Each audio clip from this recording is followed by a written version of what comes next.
Welcome back to Mac's Garage. I'm standing here yet again with my 2004 Chevy Silverado 2500 HD with a 6-liter gas engine. So this has the third gen Chevrolet small block. A lot of people just refer to them as the LS. That's the name they've taken on. We can debate whether or not that's an accurate thing to call an LQ4 or not, but it is the third generation small block. These engines are known to have some oiling issues or oil pressure issues in particular. Now, if you've watched the last video on this, and I'll put a link like right over, actually probably like straight above where I'm standing, I have done a video where I put an O-ring in between the pickup tube and the oil pump, and it significantly improved the oil pressure on this truck. Now, this is a little bit of an update on that as well as what I'm doing next. Because as I've driven the truck, the oil pressure is marginal. So the oil pressure that your engine needs kind of depends on the engine itself. A more or less conventional oiling system that they've used for, 100 years is what this has.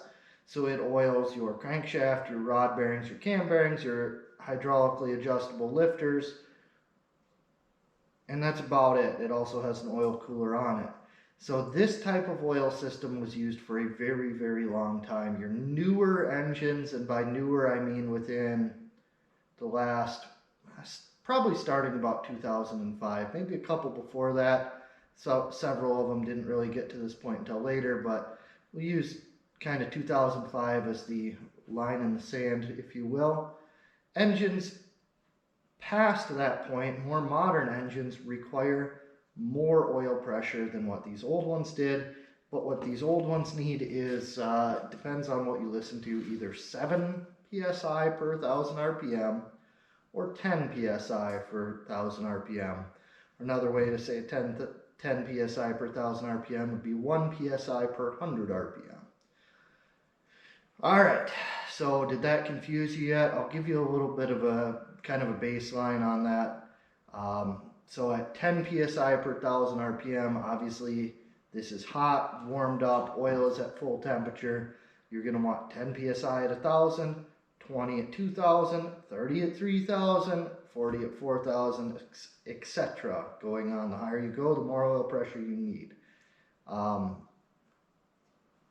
This one is not quite there. It's close. It's not terrible, but it's not quite there. So at idle, this truck has 10 psi. That's fantastic. That's more than it needs. It idles at 700 RPM. We're fine there. At 2,000 RPM, I have 20 psi. Again, that's perfectly fine. At 3,000 RPM, I only have about 23 or 24 psi, and that's kind of where I quit revving it because it's not really, it doesn't have enough oil pressure beyond those RPM. It doesn't start to build more.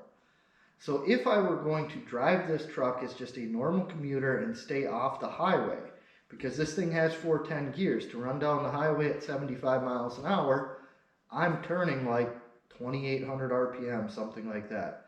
But to run 55 mile an hour roads, it's fine. 55 mile an hour roads, it's right about 2,000 RPM. So 2,000 RPM, 20 psi, great pressure. Now, this is kind of where the debate comes in for me, because I can very easily just not spend any money, not spend any time, and drive this truck around, and as long as I just drive it on 55 mile an hour roads, it will probably last a very long time. The problem that I have, or the problem I have with doing that, is that the big reason I went with a 2500 over something else, like a half ton or maybe even something smaller, is I want to be able to hook onto a trailer and tow it if I want to with my winter truck. When you hook onto a trailer, your RPM goes up. The engine is trying to make more power at a higher RPM so it can tow that load. And this engine with the current oiling setup doesn't quite have the pressure for that. Now cold, I've got about 40 psi. Doesn't really seem to matter what RPM I'm at. I have 40 psi. So if I had 40 psi hot, at a higher RPM, I'd be fine with it.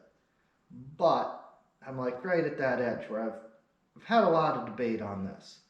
And ultimately I've decided that I'm going to do something, or the camera wouldn't be rolling right now and this truck wouldn't be on the hoist. So what I'm going to attempt here, and I'm not sure if it's a great idea or not, but I'm going to put an oil pump in this truck today.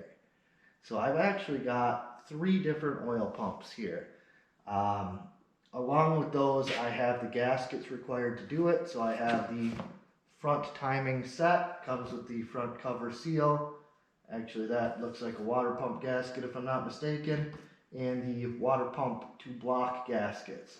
So I've got the gaskets to take the front cover off, which I'm going to have to do a pump in this LS. I've also got my oil cooler to oil pan gasket.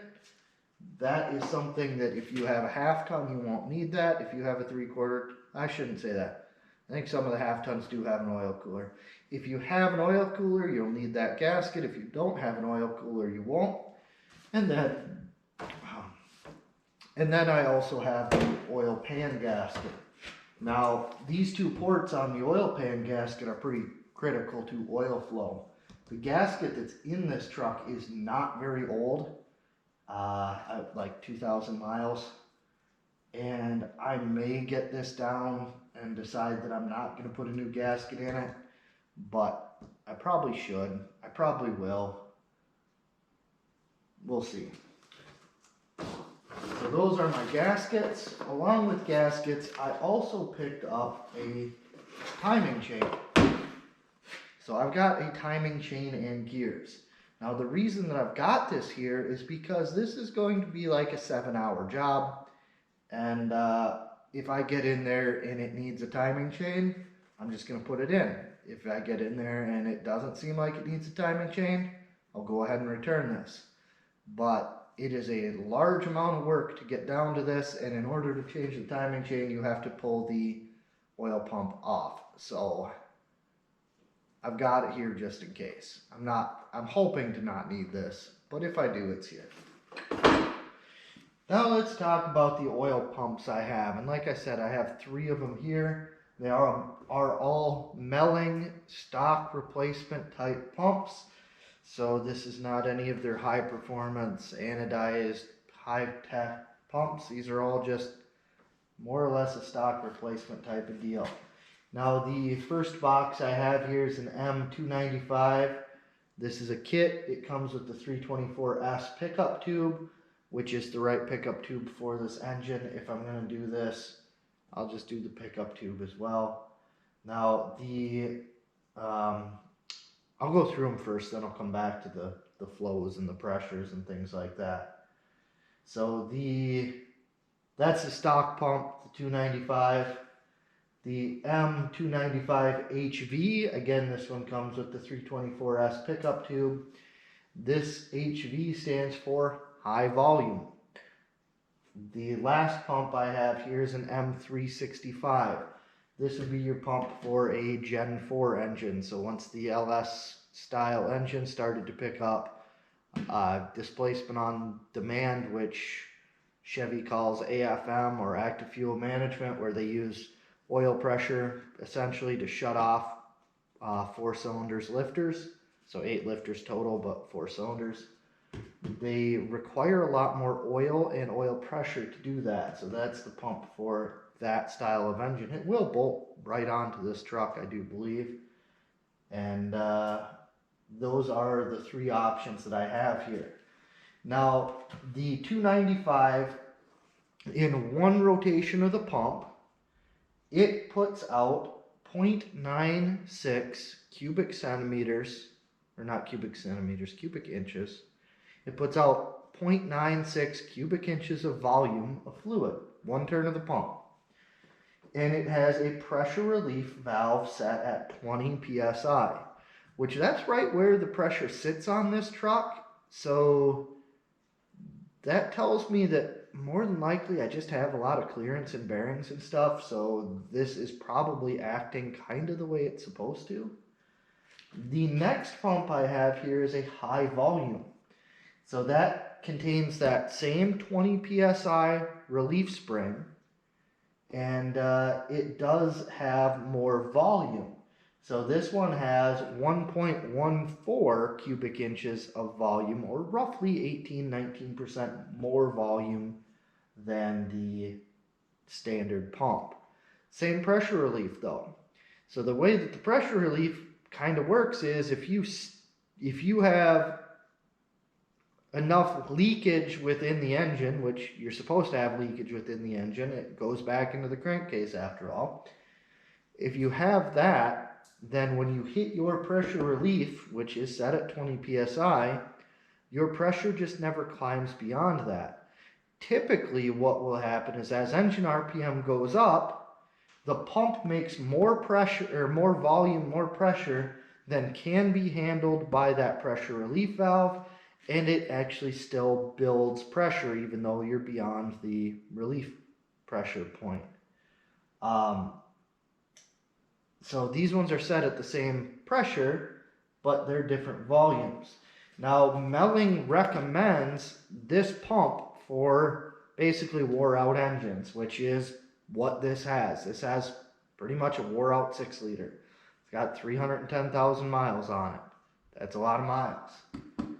So that's the pump that they kind of recommend for this type of application if you're having pump issues. This third pump here is not actually really recommended for this engine by Melling, but it is a roughly $100 pump compared to the couple, I don't even know. They also make a high performance version of this, the 10296. Yeah, 10296, which is the same volume as the high volume, but it also raises the pressure, and it's made out of the high performance thing, so it's got like fancy parts in it. So it's probably a better pump than this, but it's a lot more money as well. Now the M365, that would be your, like, whenever the AMF, or I keep saying AMF, AFM engines came out. So again, that's like 2005, 6, 7, 8, somewhere in there. That's when these pumps started. This one has 1.28 cubic centimeter. I keep screwing that up too. 1.28 cubic inches of output. So it's like 30-ish% more, a little more than 30% more than the stock pump. And its pressure relief, I wrote down 33, but I'm pretty sure it's actually 43. So it's either 33 or 43 psi. And again, that's because the engines this go in require more oil pressure to be able to do what they need to do. Which one of these am I going to go with?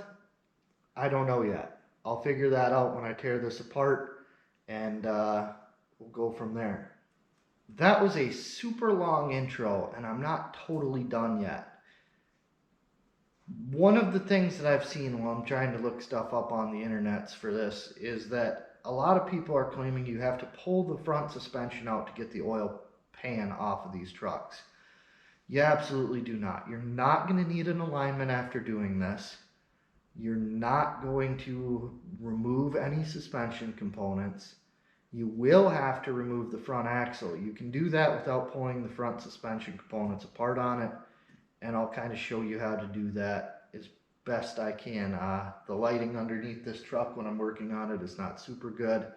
This is also, book time on this job is like 7 hours. So I am not going to videotape the whole thing because I don't want to go through 7 hours worth of film time when I'm done. So I'll give you kind of the cliff noted version of this. I'll show you what to take out. The reality is that I've been doing this long enough that if you are a new to this profession, or you are doing this at your house and you're not really working on cars every day, I'm going to make some of the maneuvering of things probably look a little bit easier than they actually are anyway, but I'll show you kind of what to do and how to do it. And you can do this on the ground. It's not going to be super fun, but you can do it. And I think that's it. So with that said, I'm going to get this up in the air, drain the oil, take the oil filter off, and then we'll kick the camera back up once I've done those things. Alright, so this is probably about the best lighting I'm gonna get. I already pulled the little plastic skid plate here. I've got my oil pan drained, oil filter loose. The next thing I'm gonna do is remove the front axle, and I don't necessarily have to remove this plate yet, but I will, and I think it makes it a little easier to get the axle out. So I'm just going to go ahead and do that now. You've got 2 bolts here, you've got an 18 millimeter top and bottom, and 2 bolts here, again 18 millimeter. For the axle itself, you've got a bolt down here. This is a through bolt. I believe it's 21 on both sides. It might be a 21 and a 22. And then up in here, which I guess that's the best angle I'm going to get, there's another through bolt right there. I think this one's actually facing backwards from what they normally are, but there's a bolt that goes through there. And then you will pull this wire off, which mine is not super well connected, so I'll just start doing it right now. Maybe. Nope, can't do it left-handed. Okay, so we'll pull this. I don't know, hold on. Nope, there it is. Maybe. All right, so that connector comes out. It probably should be held up somewhere else, but this one never has been. So I'm gonna pull it off to the side right now. And then we've got 2 bolts here, and this axle will come out. It just takes a lot of finagling. Now, before I pulled the camera out, I already pulled my 6 bolts on the axle shafts on both sides. The axle shafts will just kind of hang down like this. It's probably not the best thing for them, but it's not the worst either. Now, if you have been watching me at all, or these other videos, you'll know that I put this axle shaft in like, 2-3 weeks ago max, and it's already got like a heavy coating of rust there, and it's already nice and rusty out at the wheel end. And it's not even really winter yet. We've had like 1 snow. So yeah, that's the direction this truck is headed, real fast. Same with the ball joints. Ball joints haven't been in very long. They're getting nice and rusty already too. All right, so I'm gonna pull this axle out. There is, like I said, there is some finagling, and I don't really know how to explain it other than you've just got to play with it a little bit. And if you turn the tires, which way do I do that? If you turn the tires, this actually comes out and gives you a little bit more room. So I think I usually do like a real hard left turn with it, and it gives you a touch more room that way to get the axle out. So I'm going to do that again. Super long process to do this whole job, and I just can't videotape the whole thing and do it. All right, so here's the front axle out, and as you can see, the suspension is still hooked up on the truck. This little unit is out of here, and at this point I could remove the oil pan, but I have not. So one of the things that I kind of remembered, forgot, whatever, I'm going to tell you about. If you pull this harness off of the oil pan before you start moving the axle, you've got a little bit more room there. I've also already taken the AC belt off, about ready to drop this down and do some topside work. So doing that while I'm under here will make that a little bit easier. To drop the axle down, you kind of rotate whatever, and then eventually it'll end up with the passenger side axle shaft pointed back, and it comes down. I also forgot to say you have to disconnect your drive shaft, but you got to do that too. All right, now time to drop this baby down and go from there. Okay, up top here, I'm going to start out by just getting stuff out of the way. So fan shroud, we've got a bolt here, bolt on the other side, and then we've got 2 kind of push clip type of deals on each side, one out at the edge, one in here straight down. So these push clips, I have a tool for this, but you can do it with just a flathead screwdriver. You just pull the center up, and then that comes off of there. Along with that, you're also going to, if yours has ever been hooked in, which it probably was at one point, move a couple of hoses out of the way, and I'll get this thing right out of there. I'm also going to pull the bolt out of this, take it off, and remove our air intake piping. And this is all just to get more room, because I need to get down in there. Got the shield out of the way. Fan's nice and accessible. Belt's nice and accessible, all that stuff. Now if you're going to, say, change the water pump while you're in here, now is the time you'll pull the fan off. And there's a chance I will live to very soon regret this decision.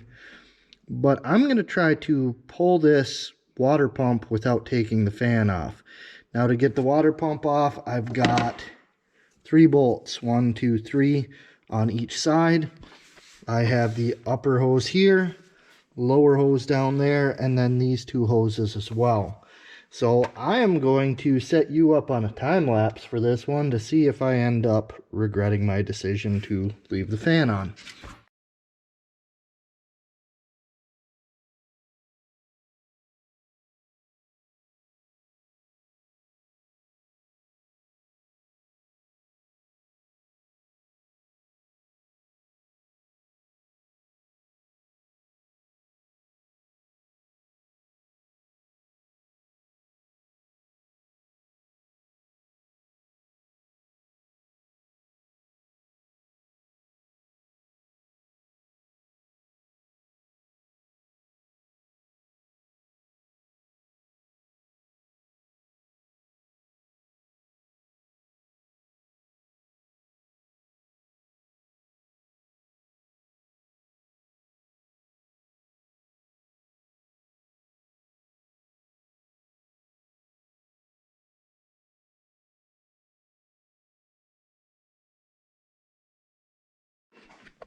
Now while the coolant continues to drip off into its drain pan, I'm going to start pulling the bolts for the oil pan. Along with that, because I've got the oil cooler, I need to pull these 2 off of here, pull the oil cooler lines off to the side. So once I do that, I get all these perimeter bolts. This pan is actually going to drop down really easy, so I'm not really gonna videotape that. Just once the pan's off, I'll show you the next step. Alright, so the oil pan is off. I also pulled the pickup tube, so I probably won't have to lift this back up again. Maybe, but I don't think so. So now I'm going to take the center bolt out of the crankshaft. That is a 24 millimeter.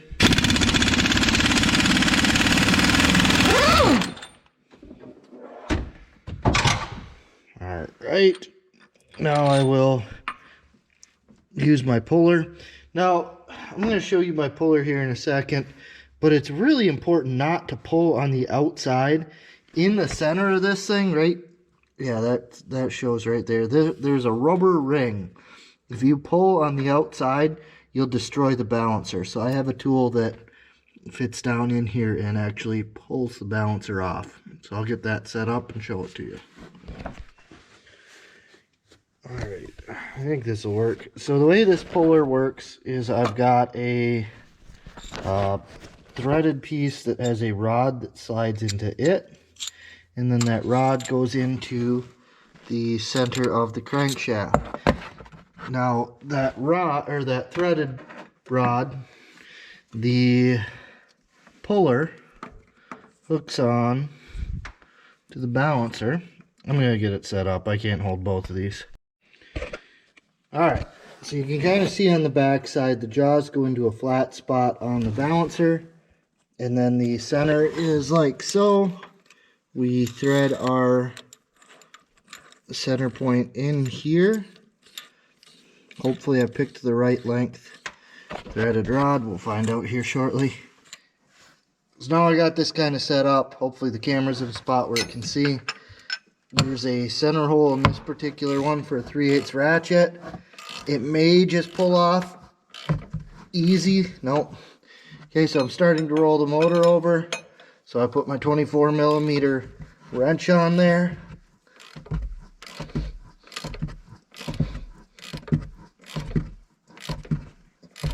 And that popping noise was the balancer starting to move. Everything before that was kind of winding up. And now, oh man, it is still coming off hard.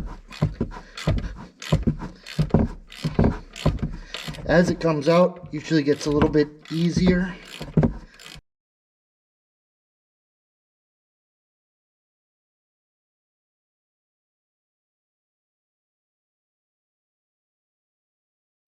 Now I'm going to zing these bolts out, and then we are down to the oil pump once this cover comes off.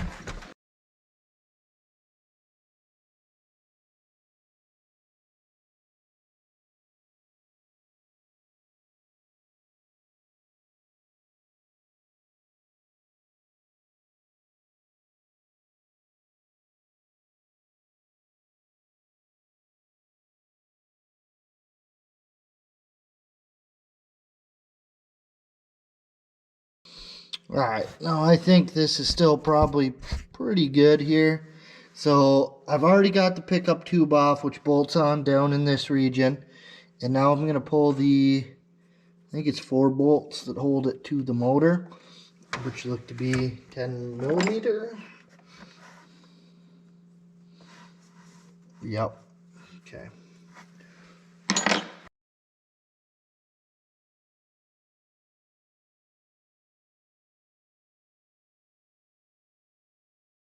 Okay, so once those 4 bolts are out, this just slides off. Now let's pull this thing apart and decide what pump I'm going to put back on.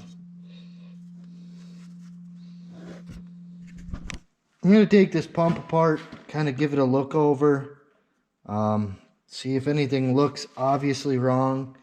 My thought would be something possibly in the pressure relief valve, which is an Allen headed screw here. I doubt we're going to see anything wrong in the pump body itself. Not to say that they can't fail, but oil pumps take the blame for a lot of things that aren't the oil pump, I think.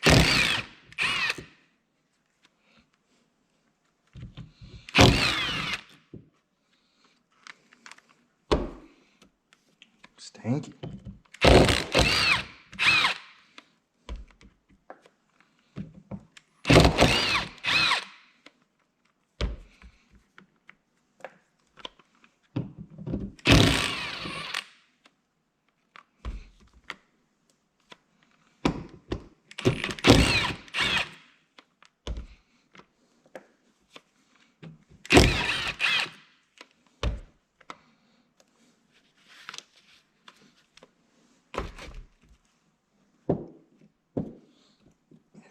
Okay, so kind of slide this off, turn the pump so it's kind of angled towards the camera.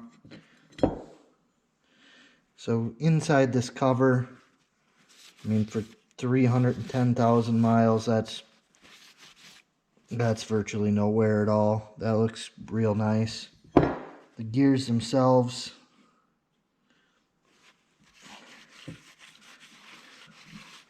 so if you're going to take this apart, put it back together, you want to make sure that the gears kind of stay oriented the same way. Okay, so as this thing goes around, it spins inside of here and redirects, so it's not like matched with one spot, but there is a wear pattern that develops, so you want to make sure they face the same direction.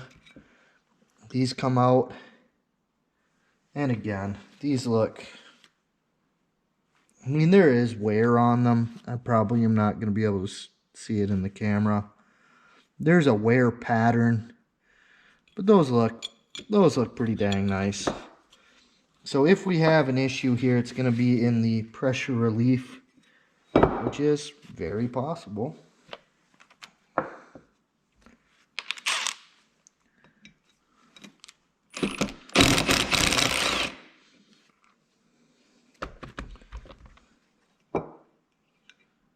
Okay, so that spring came out. The spring looks to be all in one piece. There should be a plunger up inside of here, which actually I'm probably not going to be able to get the right angle on it for the camera to see it. But the plunger is in the non-bypass position. So it's holding, it's working. Well, maybe not working.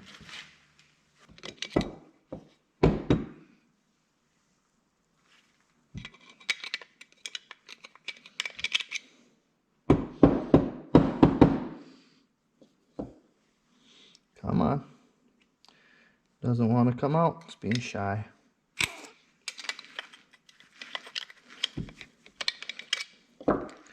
Okay, so here's the piston. It is stuck in the bore, but that's well beyond its normal range of travel. Yeah, that also looks pretty dang good. So I would say there's nothing really wrong with this pump. The pump itself looks to be good, which means we just got a loose motor. So now I got a decision to make. I guess before I go on to the other part, I'll give you kind of a overview on how this pump works. And I just bound it all up trying to put it back together, but there we are. Crankshaft sits through the center of this, which turns this rotor. There's holes in this case which allow it to pick up oil. This is the pickup side, so it pulls oil in out of the pump, gets around, gets into this gear rotor. As it spins, it compresses the fluid up, and then this is the pressurized side. So the pressurized side goes through this hole here, out the back side, and into the motor, unless it has too much pressure, in which case there's a little port that goes down through here. When it goes down through there, it hits the pressure relief valve. So the pressure relief valve pushes down, and if it's too high, it allows it to bypass back. When it bypasses back, it just comes right back into the pump. So that's how that system works. The spring is in one piece. I don't have, I don't have a tester, and I wouldn't know what the specifications on the spring are anyway. It is possible that this spring is maybe a little bit tired. Actually putting it back in there, it doesn't want to go up. It went up, but there was definitely, as I was pushing this up, there's a hard point there. So maybe that plunger was sticking. Perhaps when it gets to a certain temperature, it sticks. But realistically, I don't see anything that's wrong with this pump. Like, it looks pretty good. For 300,000 miles, this thing is in really, really nice shape. That makes it more difficult for me to decide what pump I'm going to put back in. I've now totally ruled out... I'll do that part in a minute. Now that that pump's out, I've got a decision to make. I was really hoping I would take it apart and maybe that pressure relief valve would be just totally stuck in one position, or there'd be some galling in the pump gears or housing or something that made it look pretty obvious the pump was not doing what it was supposed to be. And that's definitely not the case. So what does that mean for our 300,000 mile 60 LQ4, whatever? I don't know, it's getting late, I'm getting tired, I'm starting to screw things up. That means that there is most likely some stuff going on that has a little extra clearance happening in this motor. So I know when I got it, it had a pretty bad lifter tick. The person I bought it from said it had been doing that for like 80,000 miles. Now that lifter tick was probably air from having a bad O-ring in that pump, and that just got ignored. These Gen 3 Chevys, they're tough motors. They're a good motor. They're tough motors. They've got strong bottom ends. There's no noise in this one. It doesn't knock at all. So I can say that out of the three pumps, I will definitely not be putting a stock replacement pump back in, because I would say that there is a little extra clearance somewhere in this engine, probably lots of places. So now I've got to pick between the high volume standard pressure and the 4th gen pump, which is going to be a higher volume yet and a higher pressure.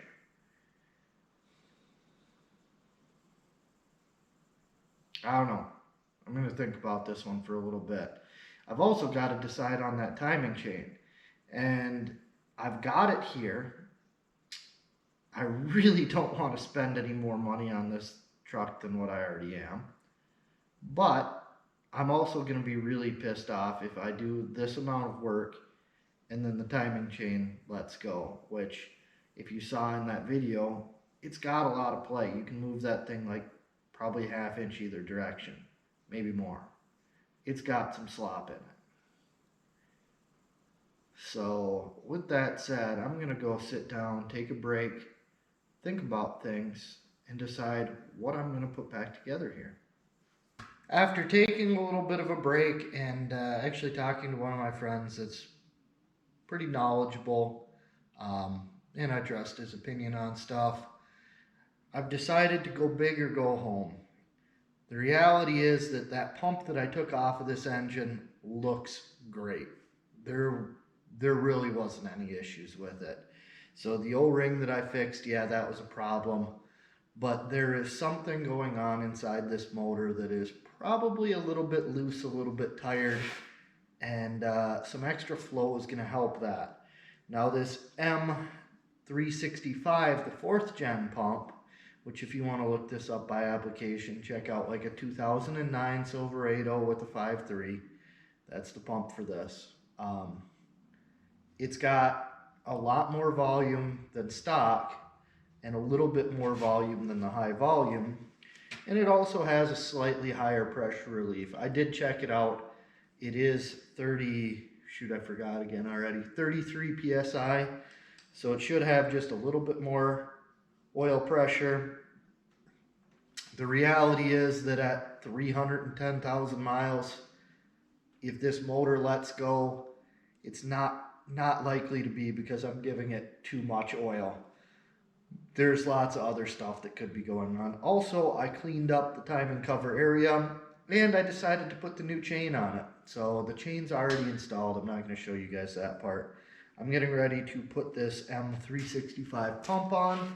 And before you put a pump on, one of the things you want to do, these things come dry, maybe with a little bit of a protective film. You want to take a little bit of oil, fill that pump up. And this is before I put it on the motor. Obviously I can't do this. And just kind of run it through. And it should start to, yep, it's coming out this side. Kind of lay it flat a little bit. Run it through there. And some of this stuff is going to come back in. But now when I start it, inside of this pump is not going to be dry. So we're not going to immediately do damage to the pump.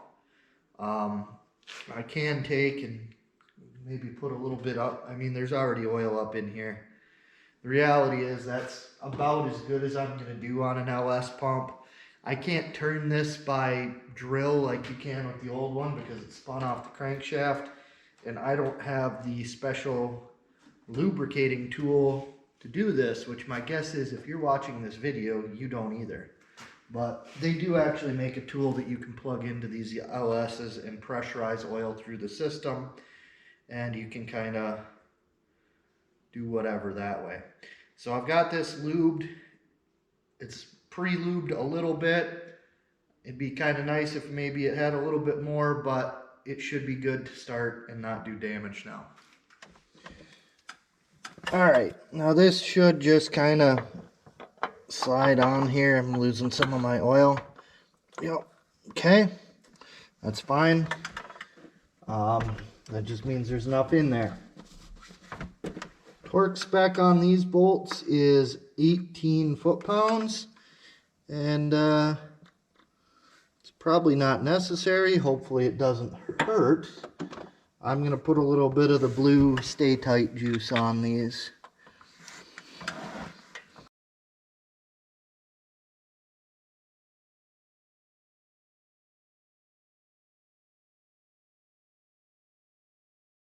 So all 4 of those are torqued. I'm going to change the seal off camera, but once I get that changed, we'll come back and put the cover on.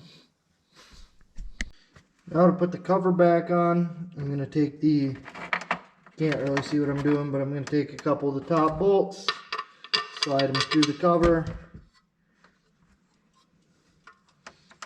and put the gasket, see right there, gasket cover kind of slid together. It kind of angles in here. I already cleaned everything up. I didn't do that on camera, but everything's nice and clean. Get a couple bolts started and go back and do the rest. Now this little plastic thing in here, that came in the seal.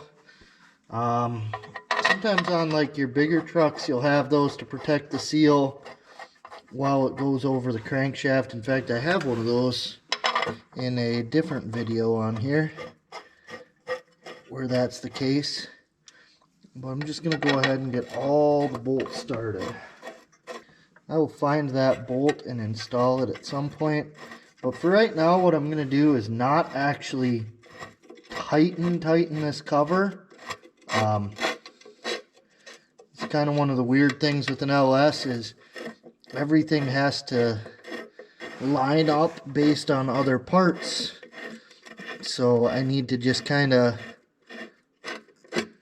loosely tighten these so that it can still move up and down and do what it needs to do, but be halfway snug.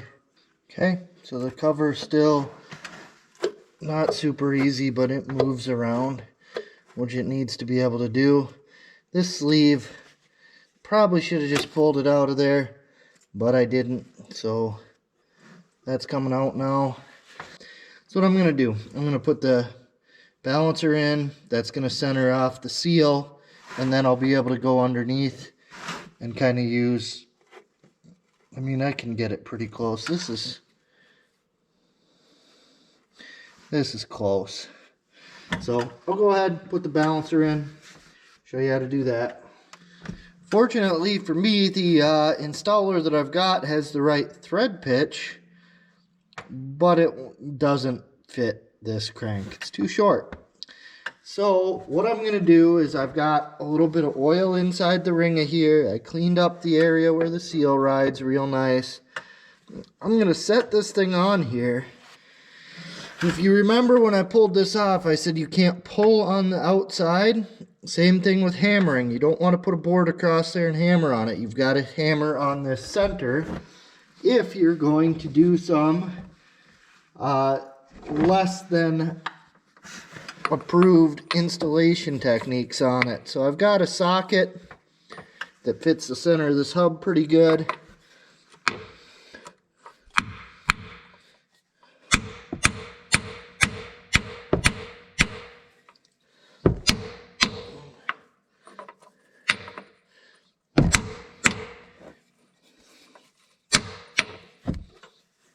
Man, this is not.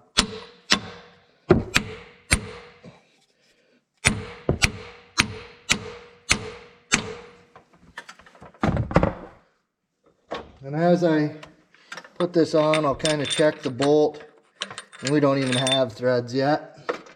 We're going to hammer this down until we get, 5 or 6 real good turns on it. Preferably a little bit more, maybe like 10. But I'm going to knock this camera out of here if I leave it, and I think I've already shifted it a little bit. So I'm going to turn the camera off. I'm going to hammer on it a little bit more and get this set. Alright, so I think the camera's lined up pretty good. Maybe not, maybe that's better. I've got the balancer on here pretty good.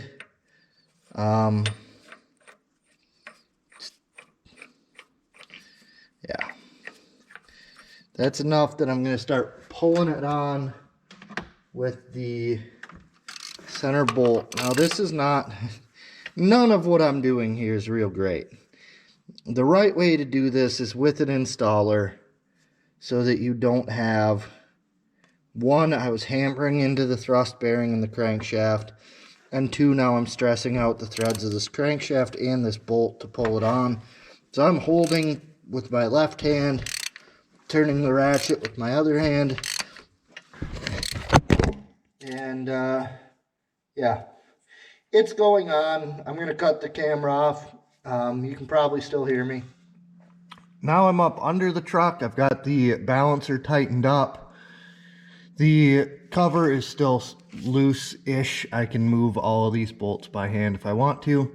But one of the big keys we need to do is line up the pan rail and the front cover.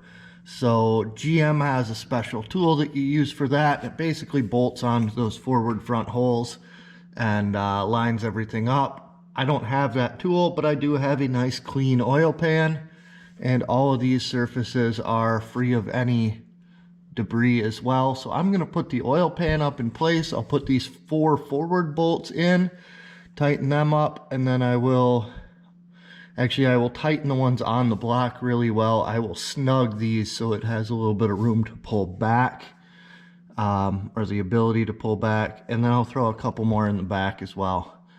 So I'll do that, and then I'm going to tighten these down. Torque spec on those, I believe, is 18 foot-pounds.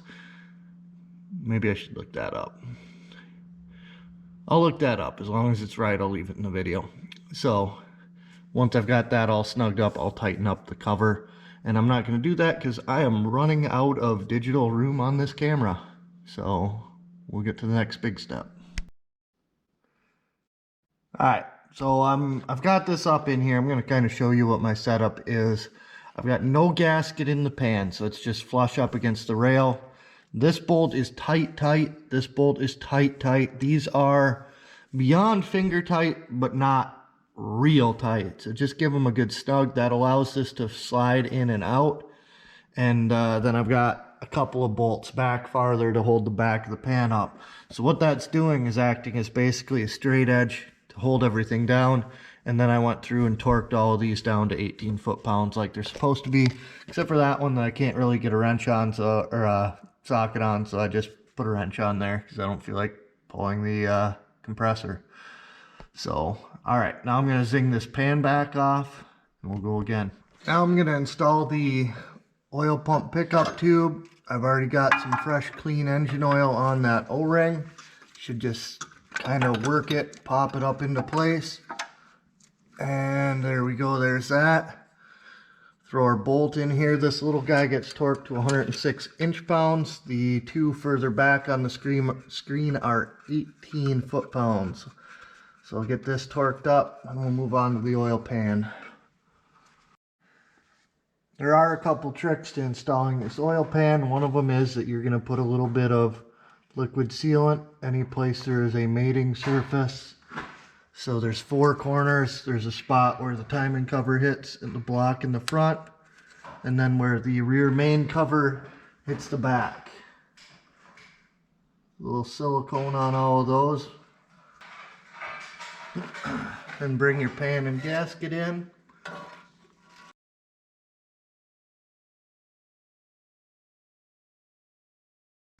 I'm going to go around and get all the bolts started where the pan is up against the block but not tight.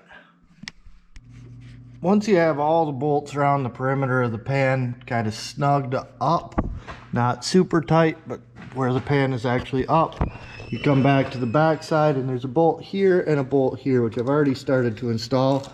You put those in, you tighten them up. This pulls the oil pan back against the transmission. Now that I've done that, I will go through, I will tighten the forward bolts first. So I'll do like the center forward, then I'll loosen these, tighten the rear of the pan, and then tighten these back up. And that just kind of aligns everything. And then after that, I will put my gasket in, and these 2 bolts are 106 inch-pounds. These bigger bolts on the pan are 18 foot-pounds, and the little 2 at the back are 106 as well. Then we'll be on to the rest of reassembly. Alright, so I'm really out of the ability to film anymore. I've got just enough to do a final thing on it, and hopefully this. So the oil pan is on, the pump is in, the chain is on. The rest of this is going to be the reverse order of taking it apart. I'm going to start with the axle because the truck's already in the air. So I'll put the axle in, put the oil filter on, and then go up top, do the water pump, belts, probably some other stuff. Just reverse the order of how I took it apart. and I don't think there's any crazy tips or tricks to the rest of this. So the next thing will be starting the truck. I buttoned everything out up under the hood. I don't know if I can get a good view on this. Right now, if I started this before, I'd have about 40 psi. I've got a lot more oil flow and a slightly higher pressure relief valve.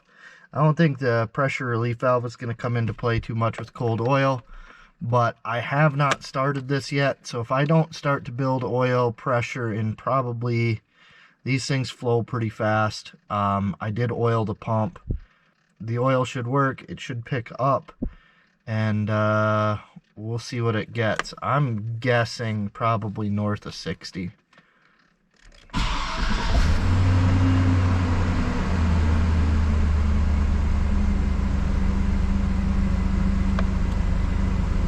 So that was a pretty good guess. I've got just north of 60 on that gauge, and I'm at like 59 on my mechanical, so I would say that is pretty accurate. Drive this around a little bit, see what it does. I'm gonna give it just a little bit of a cold rev here. Let's go up to like 2 grand and see what it does.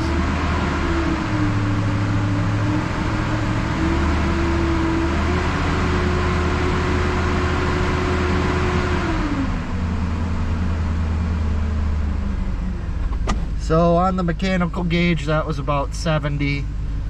You saw what it did on that one. And I'm gonna leave this running for a little bit to burp the coolant, but I'll finish up the video here in a minute. Running down the road at 2,000 RPM. I've got about 40 PSI. The gauge and the two gauges agree at this point. It's like 39. So that's 2,000 RPM, 39, 40 pounds of oil pressure. Prior to putting this pump in, I would be at 19 to 20 right now. So double the pressure at a cruise. If I kick it up into 3rd gear, 3,000 RPM, the mechanical gauge goes up a little bit, but the dash gauge stays about the same. So this, on the mechanical gauge, this is like 45. On this one, it's like, no, I guess it's kind of fluctuating. So there you go.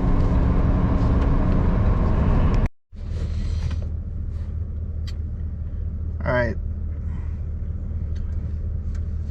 the engine is about as warm as it's gonna get today.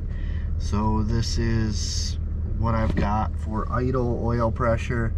I'm right about 20 psi. I know that the angle's a little funky on the camera, but the factory gauge is right at 20, and the external gauge is also right at 20.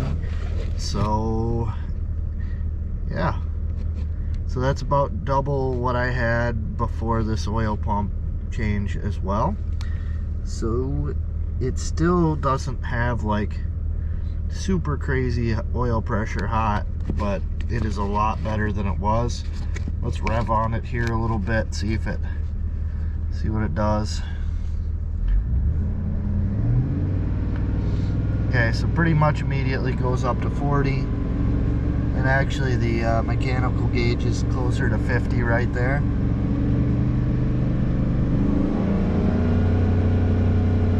And at 3,500, I've got about 60 on both. So yeah, and that's significantly better than what I had. I've driven the truck for a while now. I've probably put 300 or 400 miles on it since I did this video. It's running okay. The oil pressure has stayed about what it was when I did the video. Is this truck fixed? No, there is something wrong with this engine, or I wouldn't have needed to put the super high volume, high pressure pump in it. Is it going to work? Sure. Am I worried about spitting out a crank now? Not really. If you want to see what's wrong with this engine, like the video, share it, subscribe, do all that stuff that gets me views and essentially gets me money from YouTube. And at some point I would like to tear this engine down and see what's wrong with it. I have a suspicion that it's likely got a cam bearing failure. It could be something else, but that's my hunch, is it's got a cam bearing issue, and that's causing it to not really have good oil pressure. But in the meantime, I've got a pretty steady 40 psi running down the road. Is what it is. Is this what you should do to your truck? Probably not. If you have a truck that you notice the oil pressure changes, check into it immediately, and there's a really good chance it'll just be that O-ring. And if you run it for 100,000 miles like I suspect this one was, when you get around to actually fixing it, there will probably be a little bit more damage. So I don't know what the takeaway from this video should be. I put a higher volume, higher pressure pump in, and it does have more oil pressure. I still firmly believe there's something wrong internally in this engine that is causing the pressure to be what it is, because the pump that I took out looked great. Yeah, I guess that's it, huh? Alright, thanks for watching. Hit the like, share, subscribe. As always, I appreciate that stuff. It really helps me out, and I'd love to grow this channel to where it's actually something that's kind of big. So yeah, I'll see you later.